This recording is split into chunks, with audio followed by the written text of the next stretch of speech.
Jalur-jalur penyebaran Islam di Indonesia. Proses masuk dan berkembangnya agama dan kebudayaan Islam ke Nusantara pada umumnya berjalan dengan damai. Oleh karena itu, Islam mendapat sambutan yang baik dari masyarakat, baik kalangan raja, bangsawan, maupun rakyat biasa. Hal tersebut dukung faktor-faktor berikut. Subscribe now. 1. Syarat memeluk Islam sangat mudah, cukup dengan mengucapkan kalimat syahadat. 2. Tata cara peribadatan Islam sederhana, tidak perlu persiapan yang rumit.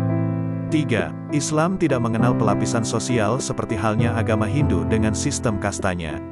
Tidak heran, orang Nusantara apalagi yang berasal dari golongan bawah secara ekonomi dan sosial mudah menerima agama ini.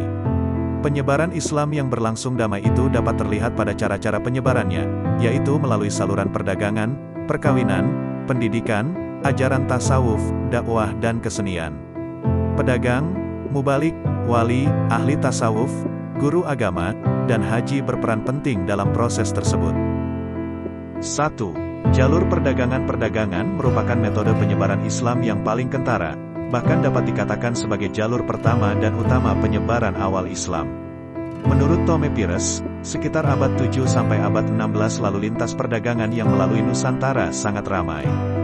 Dalam proses ini, pedagang Nusantara dan pedagang asing, Islam, dari Gujarat dan Timur Tengah, Arab dan Persia, bertemu dan saling bertukar pengaruh. Sebagian dari para pedagang asing ini tinggal di wilayah dekat pantai, yang disebut Pekojan. Lama-lama jumlah mereka semakin banyak, demikian juga pengaruh Islam di tempat tinggal mereka. Head ini juga menjelaskan mengapa kerajaan-kerajaan Islam Nusantara, seperti Bon, Banjar, Banten, Demak, Cirebon, Samudra Pasai, Ternate, Tidore, Bacan, Jailolo, Hitu, dan Delhi, selalu berawal dari wilayah pesisir. 2. Jalur perkawinan. Saluran penyebaran Islam selanjutnya adalah melalui perkawinan. Pedagang-pedagang dan juga keluarganya menikah dengan perempuan pribumi, putra-putri para bangsawan, adipati, dan bahkan dengan anggota keluarga kerajaan. Hal ini berdampak positif terhadap perkembangan Islam. Hal ini karena pedagang atau ulama itu mensyaratkan perempuan idamannya untuk mengucapkan kalimat syahadat terlebih dahulu. Anak-anak hasil pernikahan itu pun cenderung mengikuti agama Islam, agama yang dianut orang tuanya. Perkawinan anak-anak kaum bangsawan, adipati, ataupun raja punya dampak lebih. Mereka lebih mudah memengaruhi istana untuk mendukung penyebaran Islam. Lama-kelamaan seluruh anggota keluarga istana memeluk Islam. Kerajaan yang bercorak Hindu-Buddha pun perlahan-lahan bercorak Islam. 3. Saluran pendidikan. Perkembangan Islam yang semakin meluas mendorong munculnya para ulama dan mubalik. Mereka menyebarkan Islam melalui pendidikan dengan mendirikan pondok pesantren di berbagai daerah. Di pondok-pondok pesantren, kaum muda, santri, dari berbagai daerah dan kalangan menimba pengetahuan tentang Islam. Mereka lalu kembali ke daerah asal dan menyebarkan ajaran-ajaran tentang Islam. Saluran ini sangat efektif untuk mempercepat dan memperluas penyebaran Islam hingga ke daerah-daerah yang terpencil. Pesantren-pesantren awal yang ada pada saat itu, diantaranya sebagai berikut. A. Pesantren Ampel Denta, Surabaya, yang didirikan oleh Sunan Ampel. B. Pesantren Sunan Giri, Surabaya, yang didirikan oleh Sunan Giri. Pesantren ini terkenal hingga Maluku. Banyak santri dari Maluku, khususnya wilayah Hitu, datang berguru pada Sunan Giri atau para kiai dari Giri diundang mengajar ke Hitu. 4. Saluran ajaran tasawuf. Tasawuf adalah ajaran ketuhanan yang telah bercampur dengan mistik atau hal-hal yang bersifat magis. Ahli-ahli tasawuf biasanya memiliki kekuatan magis dan keahlian dalam bidang pengobatan. Kata tasawuf sendiri sebenarnya berasal dari kata sufi, yang berarti kain wol yang terbuat dari serat domba.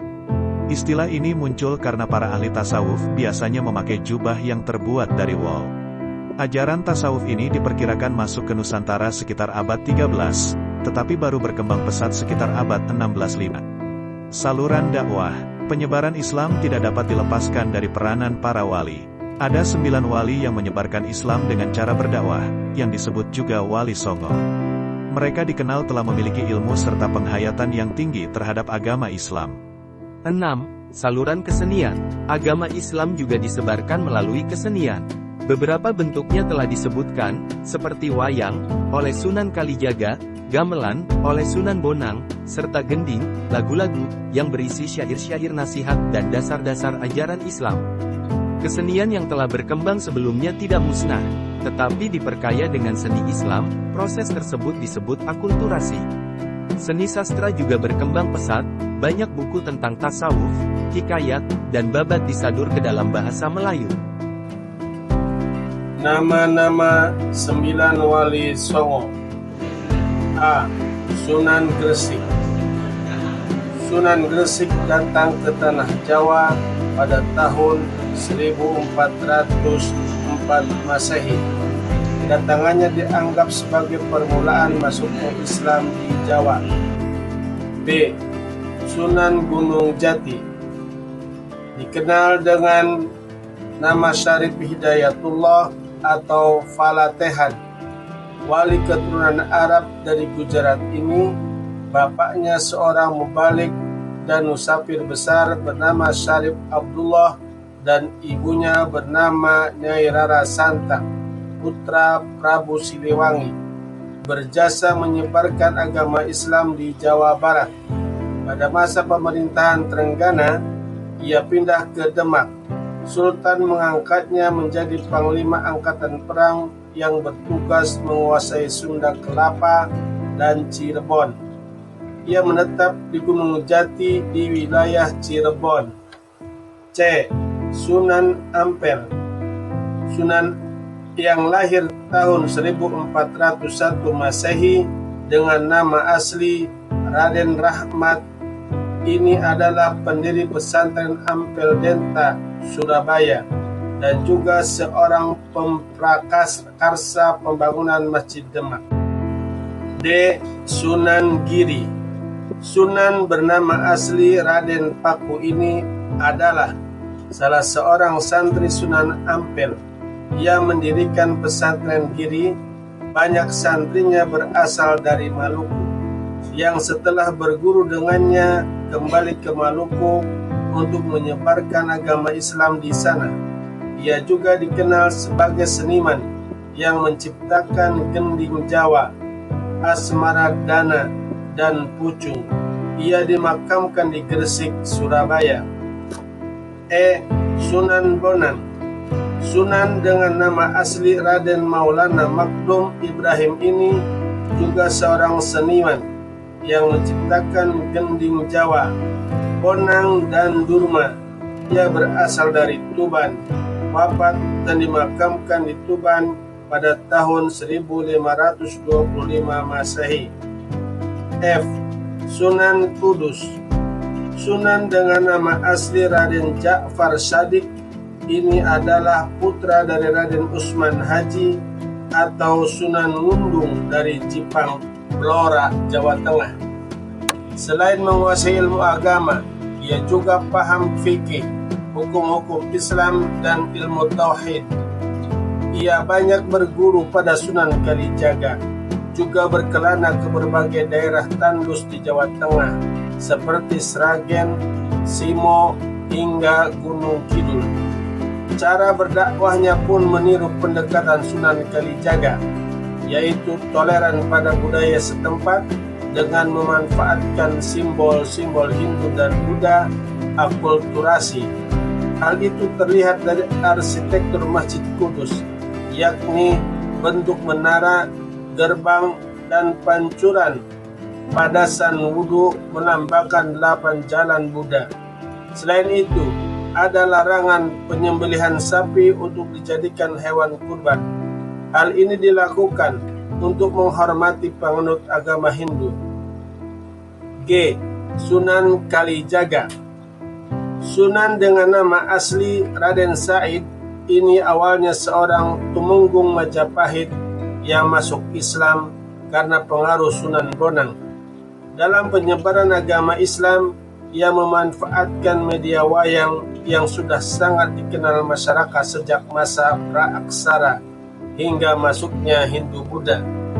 Cerita-cerita dalam Mahabharata dan Ramayana disadur dengan memasukkan napas Islam.